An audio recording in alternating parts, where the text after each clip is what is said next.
Hello, and welcome to the AT Center at TCNJ. This three-part webinar series is titled Harmony in Learning, Integrating Songwriting in Education, and is presented by Abigail Jones. Abigail is a board-certified music therapist working in New York City.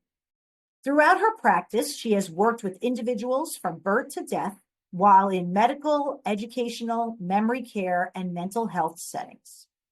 She has worked in the NICU, PICU, outpatient mental health, special education, and assisted living facilities, and has worked with people with a wide range of diagnoses. She received her undergraduate degree in music therapy and psychology from the UMKC in Kansas City and received her master's at CSU. She is also trained in neurological music therapy techniques. These webinars are made possible through our partnership with the NJ Department of Ed, Office of Special Education. The statements issued by guest presenters do not reflect the stance of the NJDOE OSC. Please use your professional judgment when implementing strategies and resources within your practice. Let's listen to Abigail as she walks us through information on songwriting in schools. Hello, my name is Abigail Jones. I'm a board certified music therapist, and I'm really excited to be sharing about songwriting with you all. So, this is Harmony in Learning, Integrating Songwriting for Education and Emotional Growth in Schools. So, let's get started. So, I got my undergraduate degree from the University of Missouri, Kansas City, where I'm originally from. And then I was able to study music therapy and psychology there. So I got my undergraduate degree in both.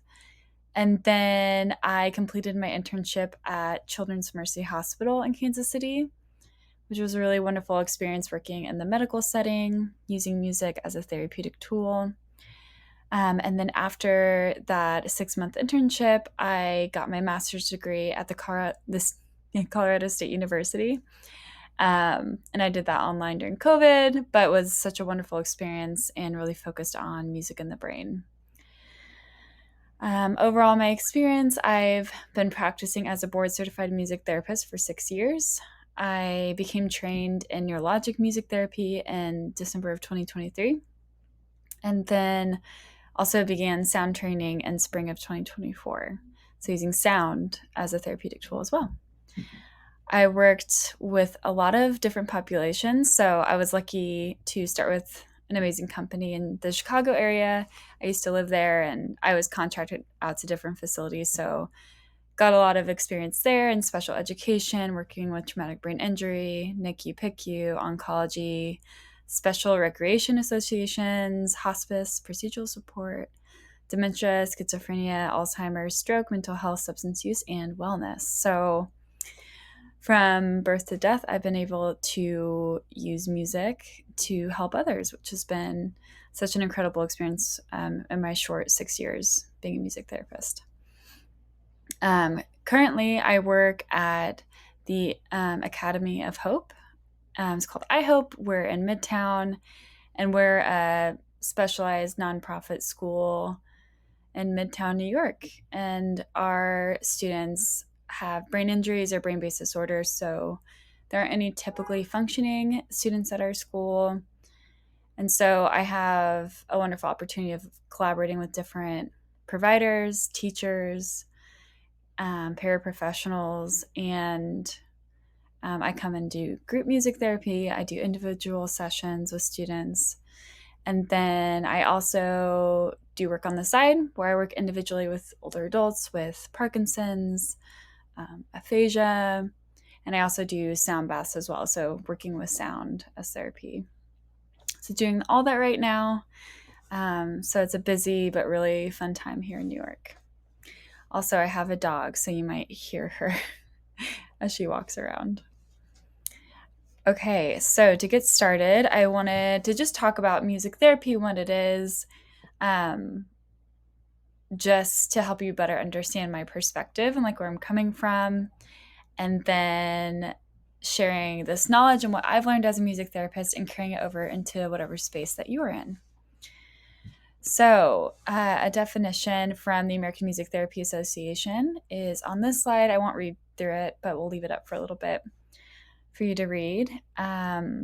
So, the most important thing to note is that music therapy is the use of music as a therapeutic tool for non-musical goals. So, we aren't teachers, we're not entertainers. We're really understanding the experience of music sensory-wise, emotionally, socially, physically, and using that as a therapeutic tool. So the goals that you can address with music, the goals that are non-musical can be such as the list that you see: promoting wellness, managing stress, alleviating pain, expressing feelings, and like motivating for movement. It can also be increasing communication, improving mood. There really is a wide range of things you can work on depending on your setting, your training, and what, as a music therapist, I feel like I can do best with the skills that I have and the setting that I'm in. All right. So this is another definition that I really like. This is by Kenneth Bruscia. He's a pretty important figure in the field of music therapy. So this is just another nice way of explaining just the incredible experience of making music with other people, using as a therapeutic tool, and what that can mean for promoting change. The history of music therapy, pretty straightforward, but I like to go over it too, just to acknowledge its ancient beginnings and cultural roots. Music has been around as long as we know, or as long as we can record, and it's always been used as a therapeutic tool across many cultures. And then more recently, here in the United States, our modern roots for music therapists who are practicing now, those roots took place and started to grow during World War I and World War II.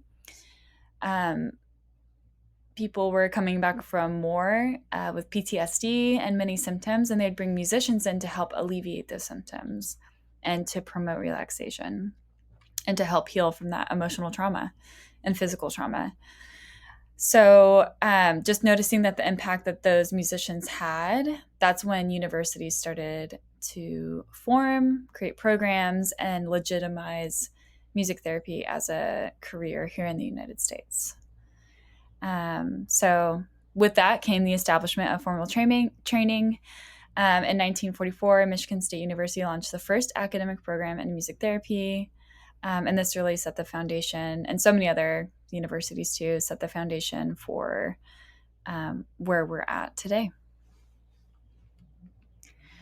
So in music therapy, we have a few professional organizations that are just helpful to know about if you want to do more research or find your own music therapists that you might want to work with. So the American Music Therapy Association was formed in 1998. And this is a really great place to go find research. They have conferences, and they really advocate for the field. So this is a very important organization for our field.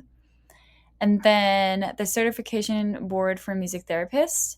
This is separate, but equally as important.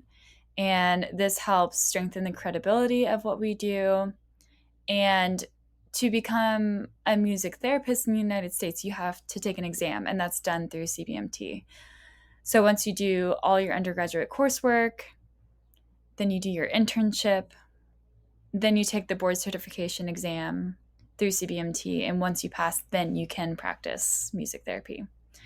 So it's a longer process than a lot of people realize, and I've definitely, as I've explained that through my career, people are amazed at that, but it's for a good reason, and we'll talk about that later, because music is such a powerful tool. So making sure that people understand that effect and have the therapeutic knowledge is really, really important for the people that we work with.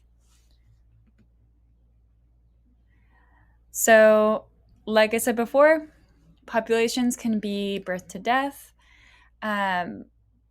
So for example, I've worked in the NICU and PICU, oncology, can also help in procedural support, mental health. I worked with women and children fleeing domestic violence. I've worked in outpatient mental health clinics for people with disabilities who also have a diagnosis. And I've also worked in substance use recovery, outpatient recovery.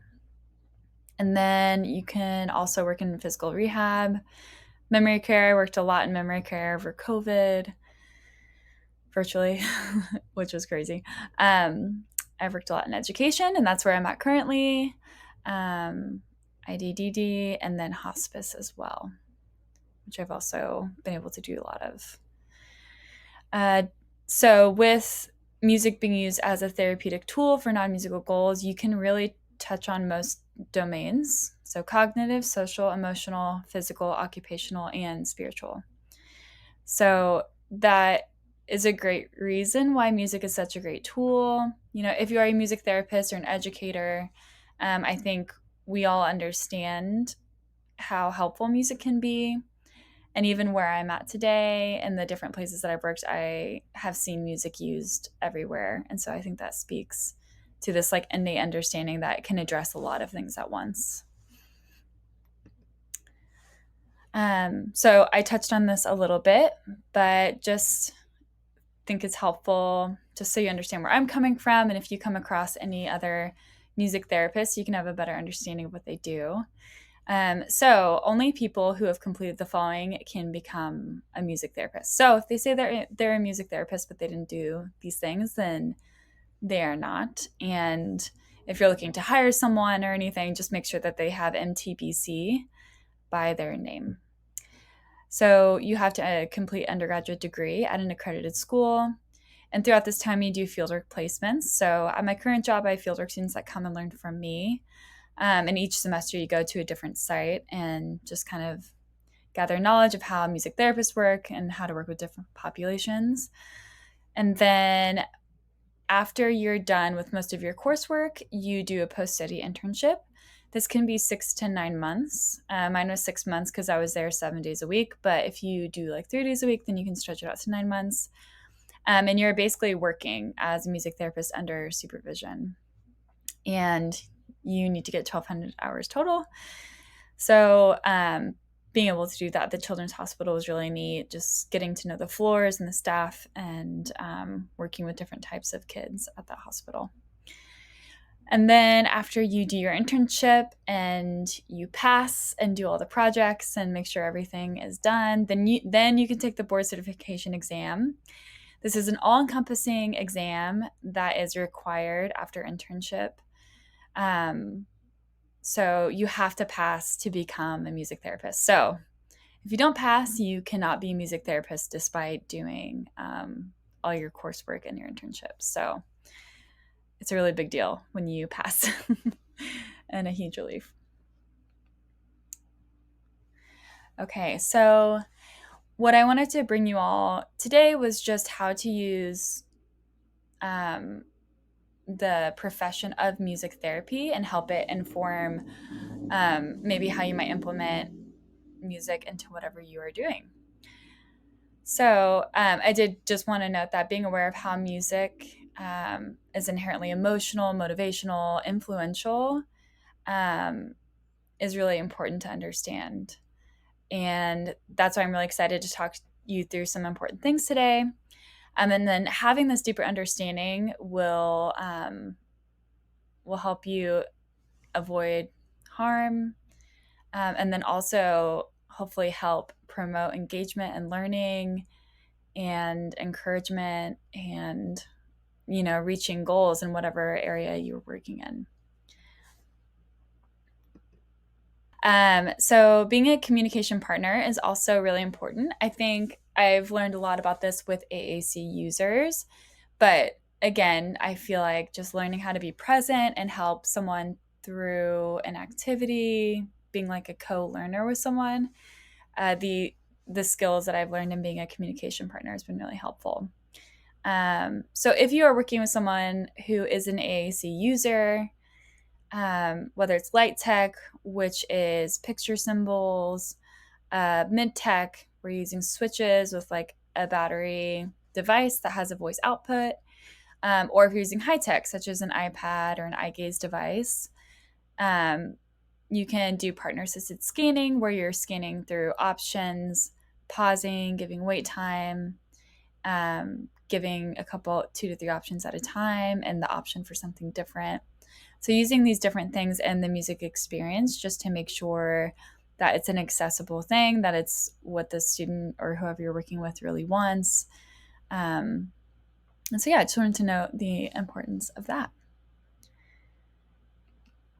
Some music therapy approaches and methods. Again, I'm really getting into music therapy, but I feel like it could be really helpful to kind of think through your approach as you're working on whatever you're working on with your clients, your students, and kind of draw from that, and then within your scope of practice, using it as a tool. So my approach in music therapy is a humanistic and integrative approach. So this really centers around the individual, their potential, their growth, and meeting them where they're at, and really focusing on their personal growth. So integrating these two, I think, really aligns with my values and how I approach working with others.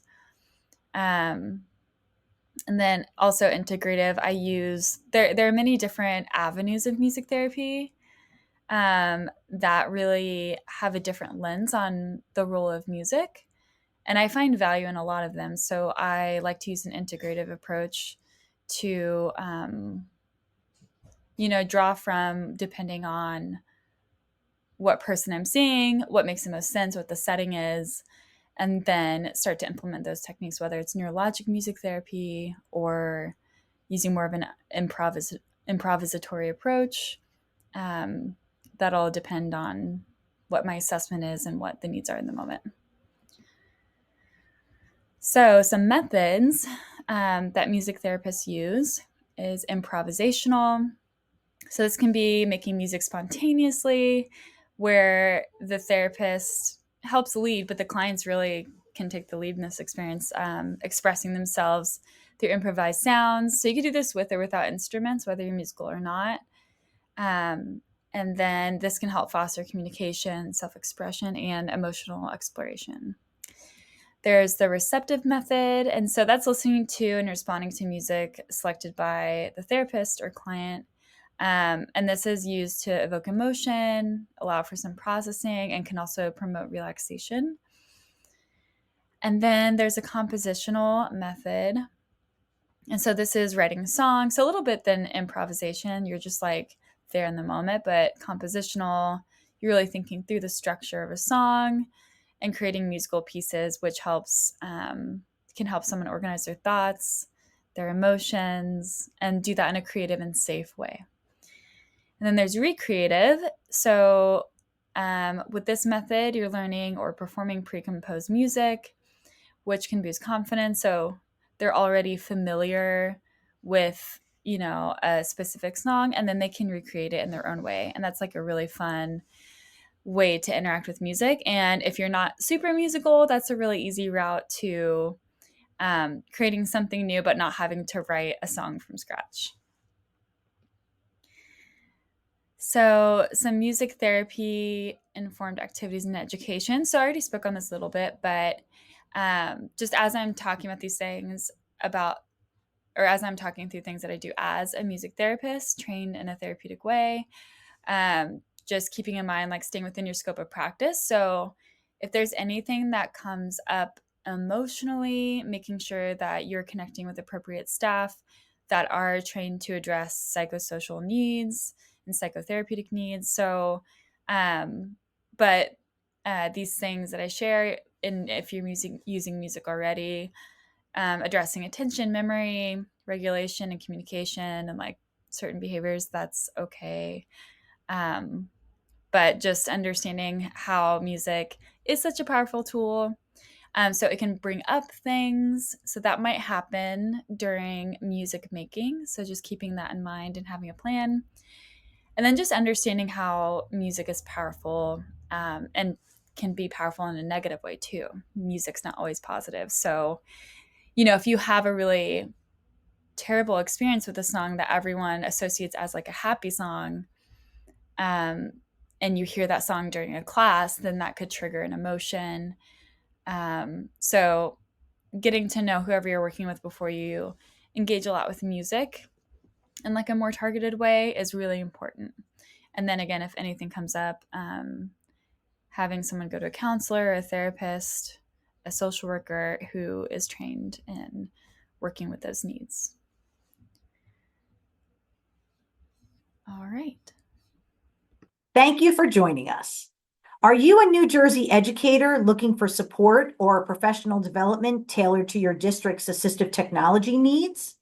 We offer free, customized training and coaching for NJ teachers, paraprofessionals, and families.